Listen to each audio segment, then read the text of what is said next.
Midlife with Debbie Carlin Boyle. Conversations connecting to a healthier you. The show that gives you all the latest and greatest health and wellness information to inspire you to live a life of balance and joy. Debbie Carlin Boyle is a health and nutrition coach, personal trainer, and fitness instructor who helps her clients live in balance with everything that feeds us, in addition to the food on our plate. Please welcome your host, Debbie Carlin Boyle. Hello. Welcome again to another edition of Balanced Life with me, your host, Debbie Carlin Boyle, on conversations that help to connect to a healthier you. And we got another great conversation for you today. This is something that, I live in locker rooms and I get asked about this stuff all the time. So stick with it. It's a really good show and you're going to learn a lot. So, change of life, a drop in hormones. What is it? Why is it? And how do we get through it? As a health and wellness practitioner, this is the question I get asked most often. And eventually, our hormones will slow down. Oh, we're aging every second of every day, and then eventually our hormones will slow down its production. And when it does, we will not only feel it, but we will need to make some life adjustments to accommodate the loss. So today we're going to focus on midlife hormonal changes with my special guest, Dr. Lynn Anderson. Dr. Anderson holds a PhD in natural health and an ND with an emphasis in aromatherapy, herbology, and nutrition. She is a certified yoga therapist and a spin instructor, like me. She has written, performed in, and produced several fitness DVDs, Dr. Lynn's Anti-Aging Workouts, and Yoga Dance. She co-developed a weekly radio show about anti-aging and alternative medicine, and is a published author of several books on yoga and natural health. Dr. Lynn is a public speaker on anti-aging. She is featured in several health magazines and a contributing writer to the Huffington Post. So, to talk about hormones and balance today, will you please welcome to my show, Dr. Lynn Anderson. Hello, welcome. You're getting an applaud. Thank you, Debbie. Thank you. Our audience is in the walls. It's a pleasure to be here. It's a pleasure to be here with you again. Yes, again. Yes. You came. We talked about burnout. Whoops. Yes, we did. We talked about burnout not so long ago, actually, maybe about 6 months ago. Yeah. I want to say. And that kind of dovetails what we're talking about today, too. Exactly, because it's a hormonal situation. Absolutely. Burnout and cortisol levels have everything to do with balance. Yep. And so does midlife change, Yes, it does. So we're going to really get into that. Yeah. But before we do, we want to give my audience a brief history and background, where you're from, what got you into this field, where you're at now, and then we'll go right into the whole midlife thing. Okay. Well, I'm originally from Maine. And I grew up on a little island off the coast of Maine. Oh, that's right. And in the little fishing village where I grew up, natural medicine and organic was just what we did. You didn't have a doctor in town. Yeah. So I had Lucky. grandmothers and aunts who used herbs and used natural medicines. And, we ate what was in season way before anybody thought about this. So it was kind of a way of life for me. Yeah. And I was also a dancer, so I loved dance. I loved exercise. Movement. So everything just kind of came together, and I became really my first interest was herbs, and I was very interested in herbs because I had grown up with herbal medicine. Right. So I was very interested in that, and that led to aromatherapy and then nutrition and all of the other things that I do. So one thing sort of sprung off onto the next thing, sort of naturally. And as a naturopath, we are we're teachers. Mm-hmm. And what we teach is the natural sciences. And the natural sciences are nutrition, exercise, aromatherapy, herbology, color therapy, music therapy. So you learn that whole thing of how to take everything in your environment and use the natural sciences to bring balance to your life, as opposed to, medicine and right, drugs. which takes everything right out of whack, Right out. usually. Because it's not. I love that, and I love herbology. Is that Herbology. And musicology. Yes. Which is because I really feel that music gets underestimated how important it is to wellness. Well, that and also color. People don't think about Yeah. color and how important it is, the colors in your environment and how sunlight.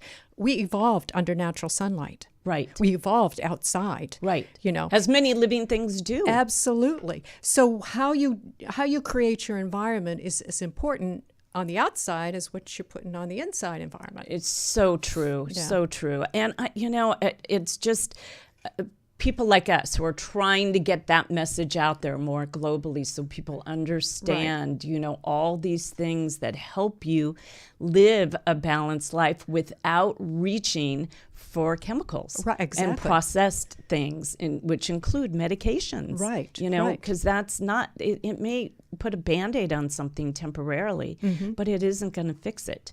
And that's the whole point of natural medicine and natural taking care of yourself and all of these modalities you were saying. Right. Yeah. Yeah. So for the purpose of today's show, we're going to talk about the things that I get asked in, like I was saying at the top of the show, in the locker rooms all the time. So as you can imagine, I'm in my 60s and I work with a lot of women that are in their 40s, 50s, and 60s, and they take my class, and not just women, but men too. And questions around what is going on with their bodies during this sort of menopausal state that we go through, this midlife change. Right. And how uncomfortable they are and what they can do besides reach for medication. So I thought it was important with an expert like you to do a show. I just took a 1-year course on hormones and balancing. So I understand a lot, but I'm not a naturopath, so I don't understand as much as you do. And I don't always have the answers. And so I just felt it was important to generally talk about what people are going through. So let's talk from the top. What is a midlife crisis? Well, what I would say change? to people as they're going through, we call it the change. And change happens.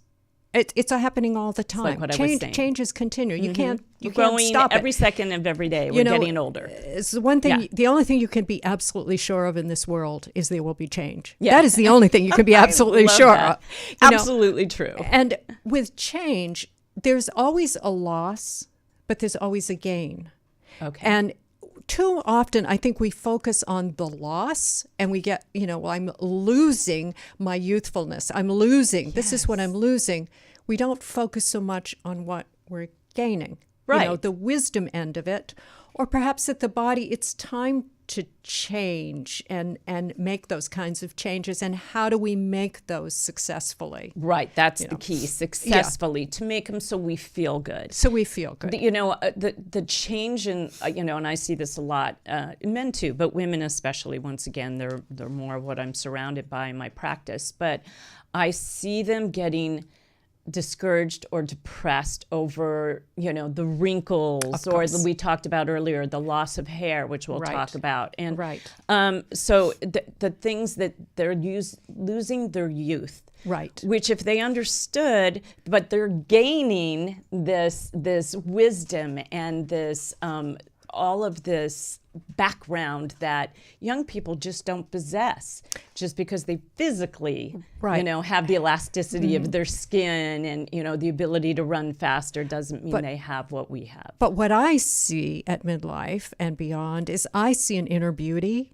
and I also see a confidence in people, and I see a way that people carry themselves much more confident and fluid than in your youth. Yes, you don't have any wrinkles, you have all of that stuff in your youth, but you look at a very youthful person, and a lot of times they just don't have that flow and that move and that depth. They're still trying to figure everything out. I mean, I know I have daughters, and, that and I look at especially some some of my clients and students, females, and they will come up and they'll talk about, their wrinkles, the dry skin and this, and I would just look at them and say, but I see a beautiful woman there. Yeah. I see beauty. There's something really beautiful here. Yeah, I agree. And I think that in itself is really important as we're going through this. It's the sharing.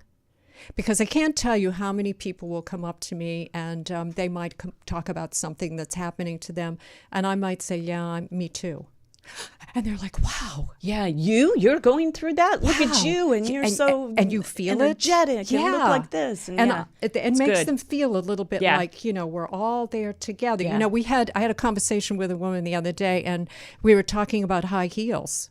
And she was saying how she was, high heels, it was harder to wear them. And I said, I've kind of gotten rid of those big heels and I'm down to those little block heels. And she started laughing. She said, me too. And she was so happy. Yeah, that she could see that just you, who's this health practitioner, is also taking those steps. Steps literally down. Yeah, changing my life. I love that. And I this is sort of the first time I've actually heard that change, this kind of change is a gain, not so much, don't focus on the loss, but focus on the gain. I love that.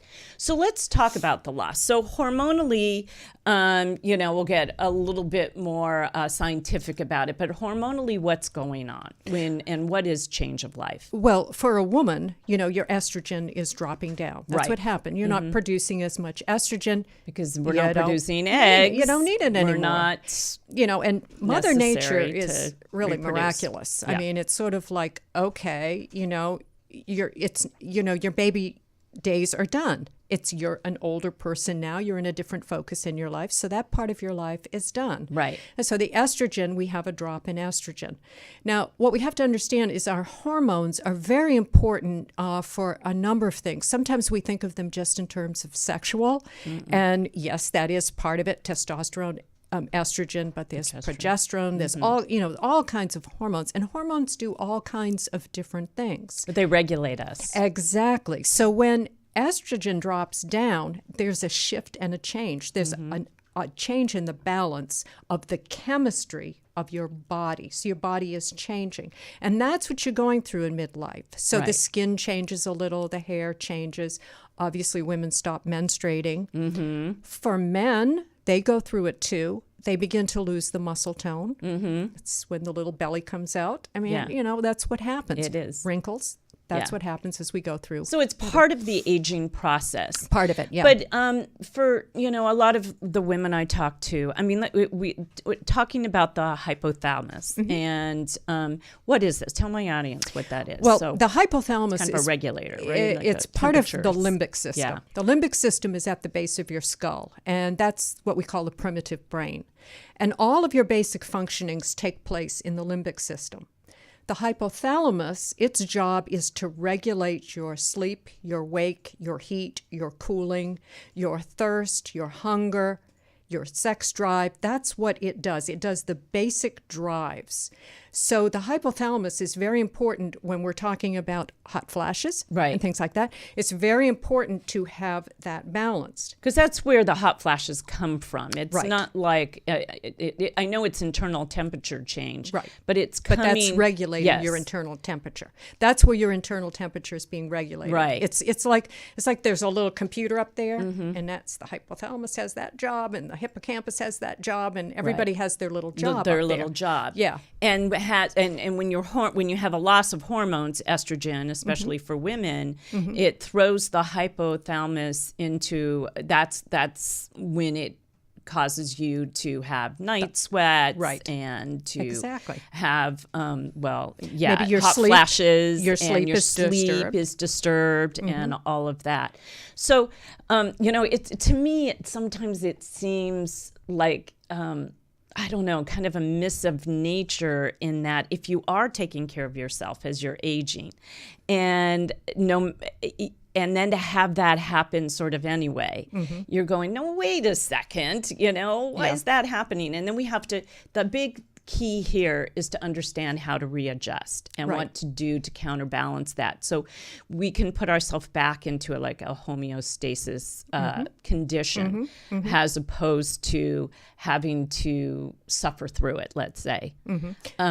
Well, the key to anything, anytime you go through any change in life, whether it be physical, emotional, whatever changes you're going through in life, where you're coming from as you go through those changes make a huge difference. If you're coming from a place where you are exercising, you're eating a healthy diet, you're living a relatively healthy lifestyle, the change is going to be a much easier thing to go through than if you're not. I agree. And, I tell all of my clients, I say, yes, you may get sick. You may eat healthy and exercise and do all of that stuff, and something may happen. That's life. That's right. But as you go into that, you're going to go into it, you're going to be stronger, and you're going to come out faster, and you're going to do so much better than someone who's really unhealthy going into a situation. That's right. So taking care of ourselves throughout life, understanding from an early age that it's inevitable. We're going to age, and we're going to have these symptoms. We're going to have the physical, the emotional, all of the limitations that come along with aging. But you have a way to actually curtail that and to put yourself back into balance through lifestyle, self-care. Exactly. Yeah. So let's say somebody is in, for women, it's menopause. So let's go with women, and then we'll talk about men. So, for instance, I'm just going to use myself as an example because I'm a good guinea pig here. So I went through menopause. I'm 61, and I went through menopause about a year and a half ago. So I don't know if lifestyle played a part in me so late in life going through it. Up until 2.5 years ago, I could still get pregnant, which would have been strange in my late 50s, early 60s, but I could have. And then all of a sudden I started, for a long time when a lot of my friends were going through from their mid 40s to their late 50s, I couldn't relate to what they were going through, and now I may say that I can. I am still getting the hot flashes. I'm still getting the night sweats. I've got the dry skin, so I have to. So I am compensating in lifestyle changes in order for me to get back somewhat to where I was. But let's talk about that and getting back with the things. What are some of the other losses and the things that happen for women during menopause? Well, again, with the estrogen, a good example would be we tend to, the uterus tends to prolapse because it's estrogen that kind of supports Something that. else I have, an overactive bladder. Oh, yes, this happens to so many women. And then what happens is all of a sudden it's called, nothing that anyone ever wants to talk about, but it's called leakage. And it happens, and it happens to women.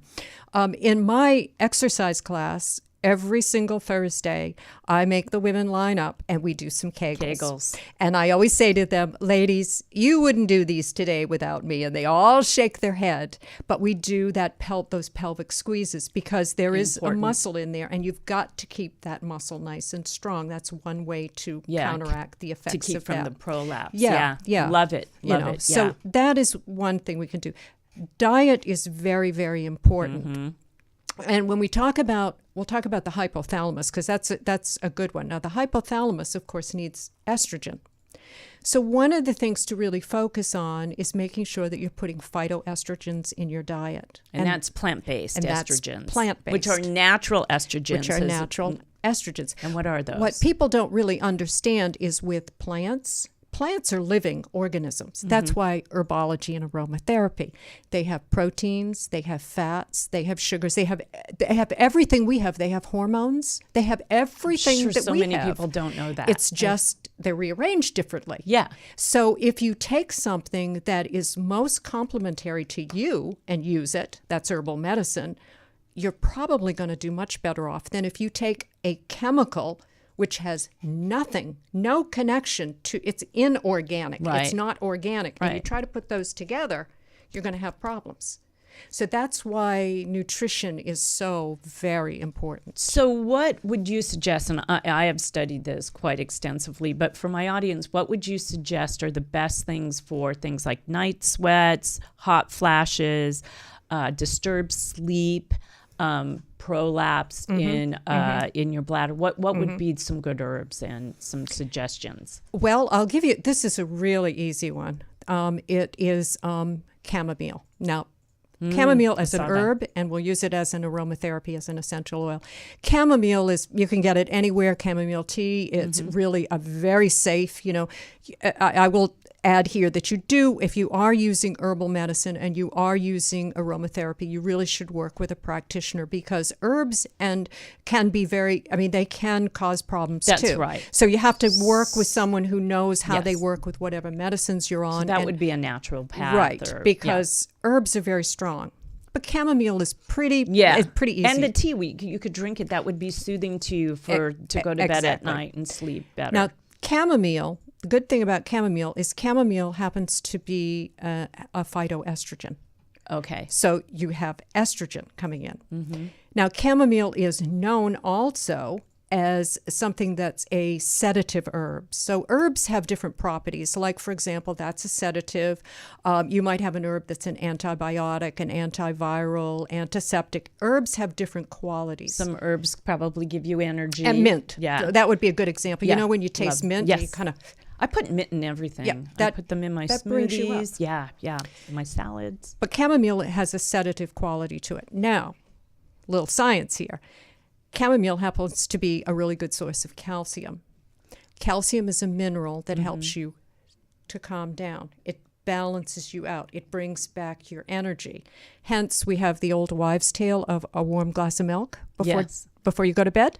It's the calcium. Yeah. So when you are drinking the essential oil, drinking the tea, don't drink the essential oils, but use them. Yeah. Drinking the tea, you're getting both your estrogen and you're getting calcium. Oh, lovely. And you do need to get calcium along with magnesium. The two are synergistic. And they that work helps together. with sleep And very it helps much for so. your bones, keep your bones strong. Now, when we go to the essential oil, when you breathe in essential oils, they go up and through the olfactory. And the olfactory, your nasal passage, is the most direct passageway to your limbic system. So if you want to get in there and play around with the hypothalamus and the hippocampus, this is the best way to do it. That's why aromatherapy is so I love wonderful. that. So when we breathe in the essential oil, what happens is it goes up, and imagine it carrying that little estrogen, right, and calcium, and it comes down and it hits the hypothalamus. Wow. And so you're directly coming in and supporting the hypothalamus. And that, what will happen if you're having hot flashes, it'll kind of sedate and bring it down. I love that. Yeah. When I was researching the show, I read about chamomile and I was like, I know about chamomile, but I didn't realize it's going to help. It had estrogen from the phytonutrient standpoint. Right. So I'm definitely going to check into that. We're down to our last couple of minutes. So I know I told you it goes fast, right? So for men and their symptoms, what do you suggest for them? And they go through, tell our audience what it's called that men go through. It's called veripause, what men go through. And it's it's different than women. It's not as drastic as us. They don't really have the hot flashes. They don't really have the hot flashes. Although they do get night sweats, and men do get sort of mood changes and things like that. And there's sexual function that changes, that happens as we too. know. For women as well. Right, right. For men, it's more, testosterone as a hormone replacement is pretty dicey, intense, and that I would not suggest. For men, it's more emotional. Yes. And I think that it's very important to understand your partner and to understand that sometimes men can break down in tears and cry. And the first it's time, okay, and be there for them. And be there for them. Understanding because men they're going through it too. tend to get more emotional and more affectionate, and they tend to be softer. And that's kind of a nice thing for women. Yes. Big time. And Yeah. and there is, I think, and thus the term the midlife crisis, there's the whole thing of where they are going through something hormonally. It's not just, I want that pretty girl down the street and I'm sick of my old wife. No. They're going through a loss of hormone too. And they're going through the emotional component that makes them feel like they're aging and they're not, And I think it's a little more anymore. difficult for them because men are, they're brought up to be strong. I'm the man. Macho. And they're starting men to don't feel- share.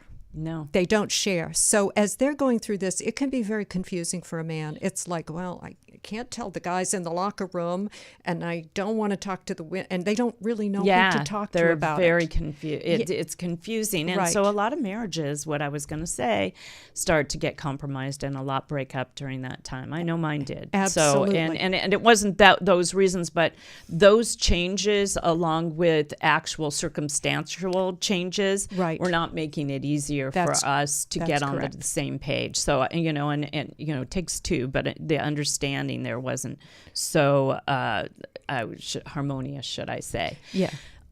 So what we have to do another show on this. Absolutely. And I want to get into it because it's just 25 minutes is just not right. enough to talk about. So before we get into just final words on what you would say to somebody going through a midlife crisis and all the things that we've talked about so far, what would be a couple of bullet points that they can do right away naturally? And then I want to get into what you've got going on and how people can reach you.